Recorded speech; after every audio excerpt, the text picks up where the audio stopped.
ये सब अगर किसी व्यक्ति के चरित्र से जुड़ जाता है तो उसकी गरिमा पर सवाल उठने लगते हैं और बदनामी का दाग लग ही जाता है।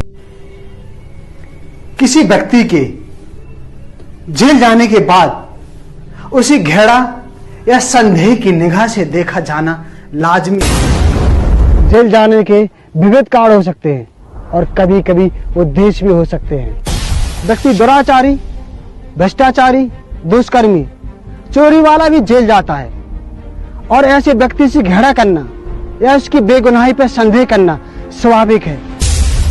लेकिन जरूरी नहीं है कि जेल जाने वाला हर व्यक्ति कुकर्मी हो।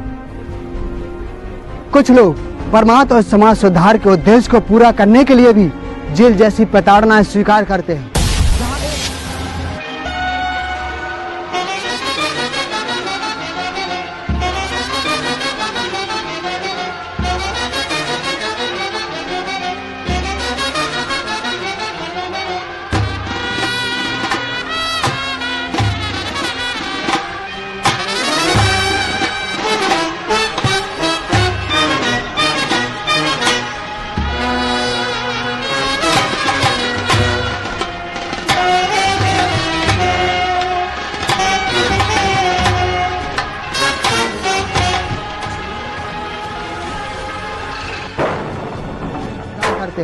जहां एक और चंद्रशेखर आजाद, भगत सिंह जैसे देश प्रेमी हंसते हंसते फांसी पर चढ़ गए।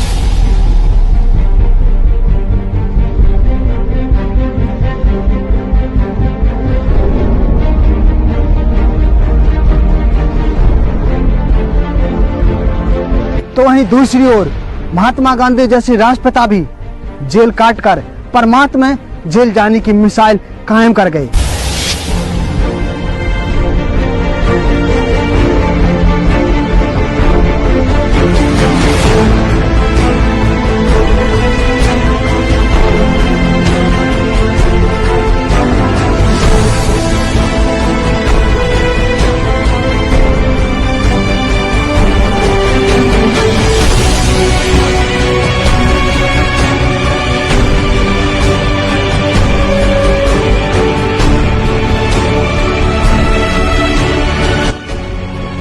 श्री कृष्ण जी का तो जन्म ही जेल में हुआ, फिर भी इंसान आज उन्हें धिक्कारने की बजाय पूजता है।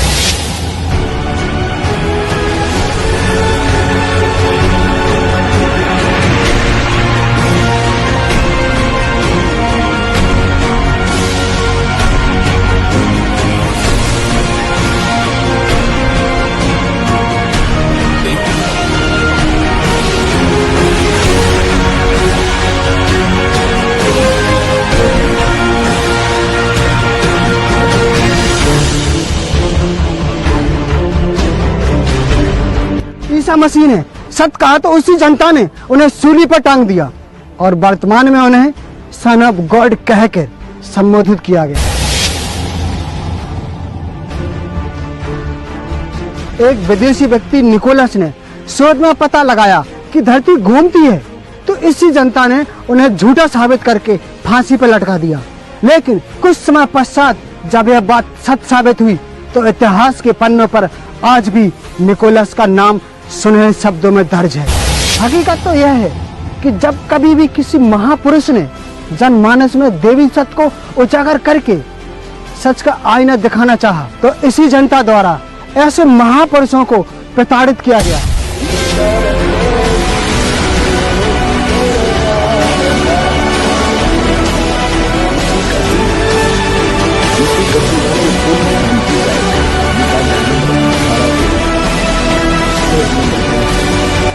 ठीक इसी प्रकार संत रामपाल जी महाराज ने एक महान पुरुष की भूमिका निभाई है और समाज को सत्य ज्ञान प्रदान करने की कोशिश की है। लेकिन भोली जनता ने सहयोग के बजाय आलोचना करना शुरू कर दी।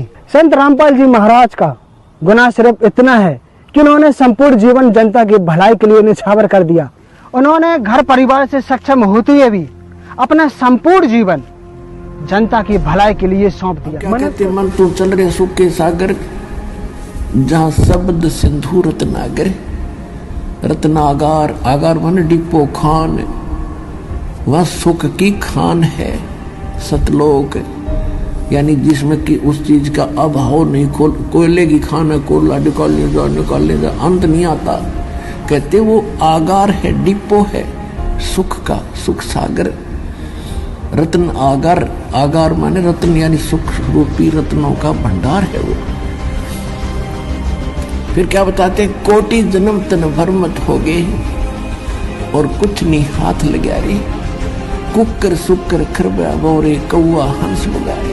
मनुष्य को दुखों के चंगल से छुड़ाकर घर घर तक सत्य भक्ति का संदेश पहुंचाने की ठान ली। वह सत्य भक्ति अनादिकाल से किसी भी ऋषि मुनि संत महंतों को समझने में नहीं आई और न ही इस गूढ़ रहस्य को कोई समझने या समझाने में सक्षम रहा था। तन्वय माने शरीर से पृथ्वी और भूलोक को भी अथवा माता और पिता को भी एक साथ उत्पन्न करते हैं। इससे यह है कि परमात्मा आप अपने शरीर से यानी वचन से इन सब को उत्पन्न करते हो। ऐसे ऐसे बहुत ढेर सारे प्रमाण हैं जो कि समझदार को संकेत इतना ही बहुत होता है। अब आपको सुनाते हैं सृष्टि रचना के बारे में, जिसके परिणाम स्वरूप इन नकलियों की अज्ञानता की सच्चाई समाज के सामने आने लगी और बौखलाकर संत रामपाल जी महाराज के ही खिलाफ साजिश रचने लगी।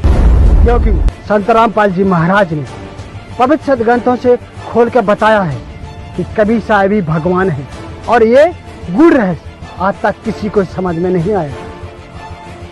विपरीत इसके भारी सफलता हाथ लगी। संत रामपाल जी महाराज ने दहेज प्रथा, रिश्वत, बेईमानी जैसी बुराइयों को जड़ से उखाड़ फेंकने की जो मुहिम छड़ी है वह सफलता की ओर अग्रसर है।